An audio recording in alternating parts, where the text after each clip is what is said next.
What's up guys, this is Evan with Backwoods Adventure Mods. Today we're going to walk through an installation of our new sliders for the 2010 to 23 4Runners. That's all 5th gen 4Runners. These are going to work with and without the KDSS. And today we're going to do an installation on a 2010 with KDSS. Let's check out what's in the box. So these sliders are going to feature everything that our Tacoma version does. It's our hybrid step slider. They're a 0 degree with Kickout, same black textured powder coat, with top plates.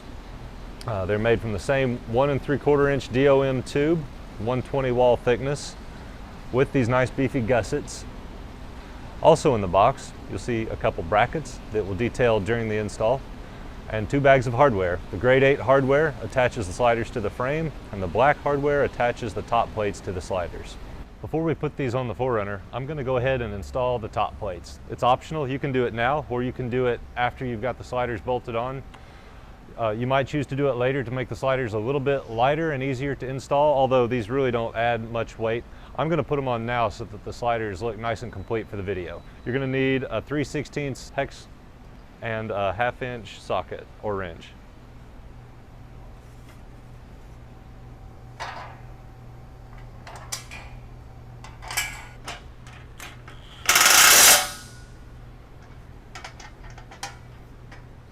Now that we've got the top plates on, we're going to go ahead and put these on the vehicle. We're going to start on the driver's side. As you can see, this rig does have the KDSS, so the driver's side is going to be a little bit longer of an install than the passenger side, so we'll get it knocked out first. So basically, we're going to prep the frame for the installation. We're going to take off the cover plate and the little skid plate for the KDSS modules. We're going to take out these 3 bolts for the fuel tank skid plate. And we're going to take out any bolts that are clamped around either the e-brake cable or the KDSS lines. These are all going to be a 12mm socket.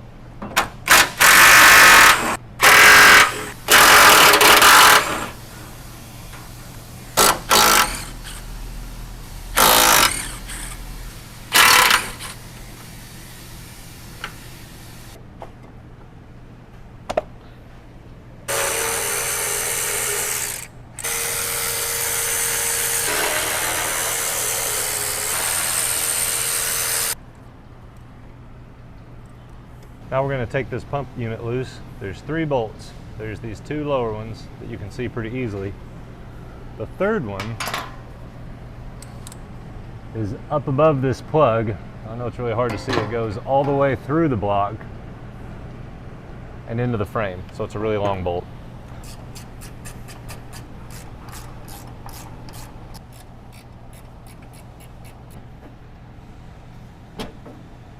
We have all these bolts out except for the very top one. It's just loose.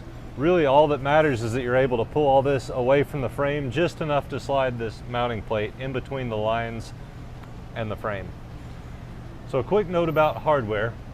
For the driver's side, the gussets are bolt-on so that they can go around the lines. So this one here with kind of the S-shaped hole in the back, you'll notice there's 2 different brackets, similar but different. The one with the S-shaped hole will line up with this. So it's going to be installed like this once it's on the rig. There are a couple 3/8 bolts to go through here. Now this one, depending on the year of your vehicle, you may or may not use this one. In our case, there's no hole in the frame to align with this hole, so we're going to leave this one off. And on that note, there's lots of holes in this piece. You're not going to use all of them. This is for different generation or different years of the 4Runner. So just you'll use whatever holes are actually there. You're going to use these little metric bolts that are in the kit.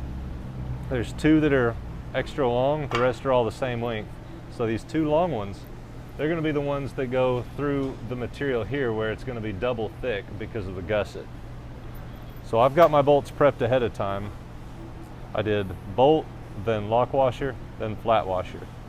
So we're going to lift the slider into place and just put a few in just to hold it.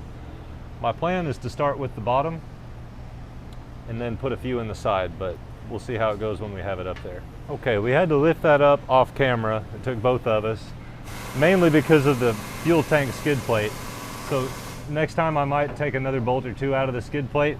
We had to pop it down a little ways and hold it down while we slid the bracket behind the lines and underneath the fuel tank bracket. Now we're just gonna loosely install all the bolts that we can find. So we're gonna have these 3 under the bottom and quite a few more up on the side.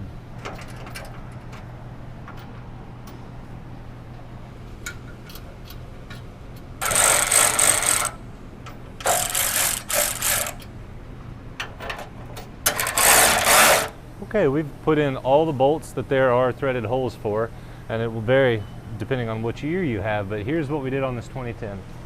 We had one down here on the very front, and we had 2 on the back of the front mount.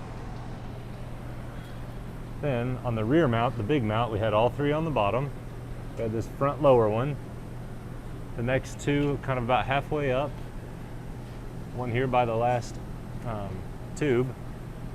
And then above that, one in the e-brake line and one here for the KDSS lines.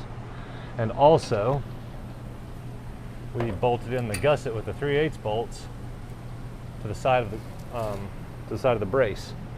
So now I'm going to go through and tighten all those bolts down all the way, and then I'm also going to put the hardware back in the KDSS unit, and then I'll put the 2 cover plates on this, and then the one that covered up these lines here.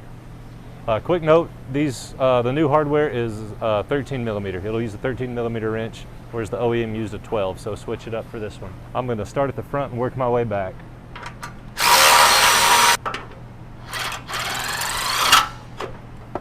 Switch to a wrench for these.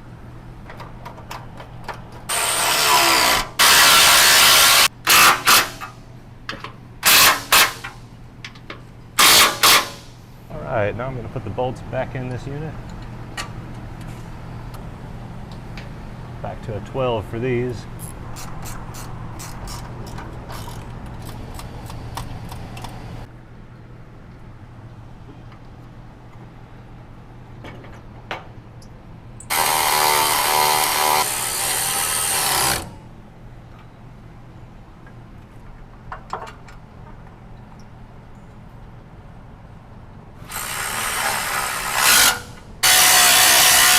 Okay, that's all the bolts. I've gone back through and double checked to make sure every one of them is tight, and that completes the driver's side. Now we're going to move on to the passenger side. Here we are on the passenger side. So this is going to be quite a bit easier just because there's really nothing in our way. We're going to take out the bolt that holds this e-brake line on and get rid of that bolt. It's going to be 12 millimeter head. Then we're going to put in some new bolts. We're just going to lift this into place and get some bolts started. I've prepped the new hardware ahead of time. I've got lock washer and flat washer on a good handful of these, so I don't have to fumble with that while we're holding the step into place.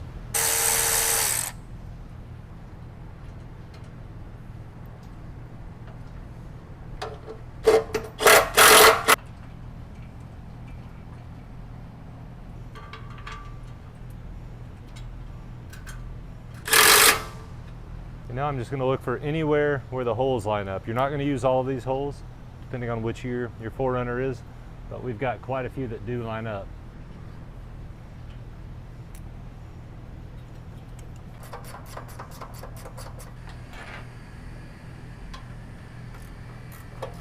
With all those in, I'm going to go through and tighten up the bolts.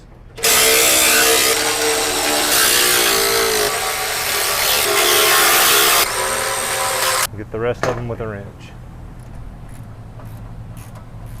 Okay, the last step, there's a couple clamps that we're going to use to clamp these tabs that stick out to the frame. Okay, this is looking kind of towards the rear on the passenger side from inside.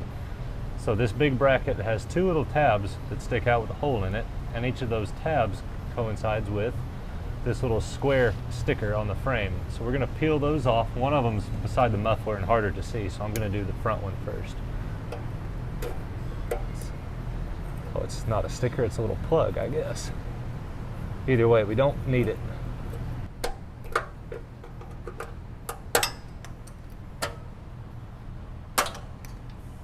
So for this step, you'll use these long 1/2-inch bolts with a washer.